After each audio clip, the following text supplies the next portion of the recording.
परमार्थ आणि संस्कार म्हटलं की ज्ञानोबा तुकोबांचे विचार, त्यांचं जीवनचरित्र आठवतं. संस्कृती, जीवन जगण्याचा विचार, शुद्ध आचरण ज्ञानोबा तुकोबा भगवान बाबापर्यंत आदी संत मांदियाळी यांचं आपल्याला चरित्र आठवतं. आणि त्यानंतर इतिहास म्हटलं तर छत्रपती शिवाजी महाराज आपोआप हे नाव आपसुक मुखामध्ये येतं.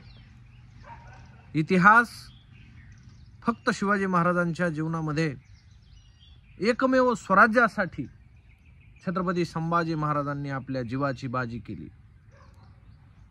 अंगाला मीठ चोळलं शत्रूंनी, अंगाची सालटे काढले, तरी सुद्धा संभाजी महाराजांनी हा स्वराज्य माझे आहे आणि स्वराज्याला मुक्त केल्याशिवाय मी स्वस्थ बसणार नाही, ही शपथ छत्रपती शिवाजी महाराज आणि त्यांचे सुपुत्र छत्रपती संभाजी महाराज यांनी घेतली. पण अशा महान जिजाऊंच्या या महामानवाला मनापासून त्रिवार अभिवादन. आणि या इतिहासाचं अनुकरण करण्यापेक्षा अनुसरण जर केलं युवकांनी आजच्या, त्यांच्यासारखी दाढी ठेवली, त्यांच्यासारखे कपडे घातले, म्हणजे आपल्याला त्यांच्यासारखं वागता येईलच अशी शाश्वती नाही.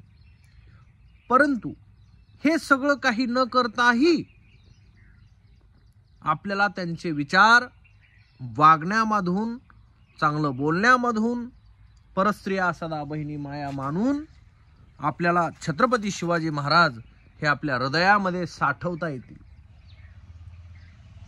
निश्चयाचा महामेरू बहुत जनांशी आधारू. राजाचं वर्णन करत असताना रामदास स्वामी म्हणतात, निश्चयाचा महामेरू